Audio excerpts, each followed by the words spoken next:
ഇന്ന് നമ്മൾ വളരെ പെട്ടെന്നൊരു സാമ്പാർ ഉണ്ടാക്കാൻ പോകാം കേട്ടോ. എല്ലാവർക്കും അറിയാവുന്നതാ, ഈ പറയുന്നത്ര ബിൽഡപ്പ് ഒന്നുമില്ല, എങ്കിലും നമ്മൾ നോക്കുക കേട്ടോ എങ്ങനെയാണെന്നുള്ളത്. കുക്കർ എടുക്കുക, അതിനകത്തോട്ട് കുറച്ച് പരിപ്പ്, തൂരപ്പരിപ്പോ ചെറുപയർ പരിപ്പോ എന്താ സാമ്പാറിന് നമ്മൾ എടുക്കുന്നതെന്ന് വെച്ചാൽ അതെടുക്കുക. അത് കുറച്ച് നേരം ഒന്ന് വെള്ളത്തിൽ കുത്തു വെച്ചേക്കണം കേട്ടോ.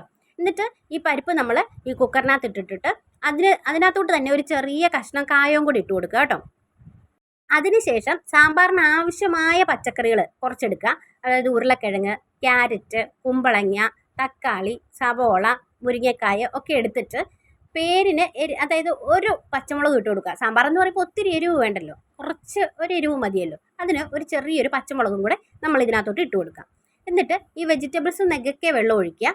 വെള്ളം ഒഴിച്ച് കഴിഞ്ഞിട്ട് ആവശ്യത്തിന് ഉപ്പ്, കുറച്ച് മഞ്ഞൾപ്പൊടി, കുറച്ച് മുളക് പൊടി. ഓൾറെഡി നമ്മൾ പച്ചമുളക് ഇട്ടിട്ടുണ്ട്, അതുകൊണ്ട് കുറച്ച് മുളക് പൊടി ഇട്ടാൽ മതി കേട്ടോ. ഇതെല്ലാം കൂടി ഇട്ടിട്ട് ഒന്ന് മിക്സ് ചെയ്ത് കൊടുത്തേക്കണം. എന്നറിയോ, ഇങ്ങനെ വെച്ച് നമ്മൾ കുക്കർ അടച്ച് വിസിൽ അടുപ്പിച്ച് കഴിഞ്ഞ് കഴിഞ്ഞാൽ ചിലപ്പം ഈ മുളക് പൊടിയും മഞ്ഞൾപ്പൊടിയൊക്കെ അതിൻ്റെ വഴിക്ക് അങ്ങ് പോകും. അതുകൊണ്ട് നമ്മൾ അടച്ച് വെച്ചിട്ട് ഒരു 3 വിസിൽ ഇതാണ്ട് ഈ ഒരു പരുവത്തിൽ കിട്ടും നമുക്ക്. ഒരു പായസപ്പരുവം അല്ലേ, അത് ചെറുപയർ പരിപ്പായതുകൊണ്ട് കേട്ടോ ഇങ്ങനെ. എന്നിട്ട് കുറച്ചുകൂടെ വെള്ളം അതായത് ഒഴിച്ചു കൊടുക്കണം. അതായത് തിളപ്പിച്ച വെള്ളം മതിയേ. എന്നിട്ട് ആവശ്യത്തിന് സാമ്പാർ പൊടി ഇട്ട് ഒന്നുകൂടെ തിളപ്പിച്ചെടുക്കണം നമ്മൾ. പച്ചവെള്ളം ഒഴിക്കുമ്പോൾ ആ ഒരു ടേസ്റ്റ് ചിലപ്പം വ്യത്യാസം വരും, അതുകൊണ്ട് തിളപ്പിച്ച വെള്ളം ഒഴിക്കാൻ പറഞ്ഞു കേട്ടോ.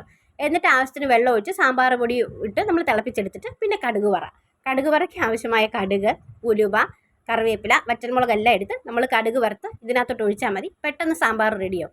ഇതിലും പെട്ടെന്ന് കടുക് വറുത്തിട്ട് വേണമെങ്കിൽ നമുക്ക് പരിപ്പും വെജിറ്റബിൾസും എല്ലാം ഇട്ടിട്ട് അങ്ങനെ എടുക്കാം കേട്ടോ. അത് കുറച്ചുകൂടി ഈസി മെത്തേഡാണ്. പിന്നെ സാമ്പാർ പൊടി ഇട്ട് ഒന്ന് തിളപ്പിച്ചെടുത്താൽ മതി. എങ്ങനെ വേണേലും നമുക്ക് ട്രൈ ചെയ്യാം.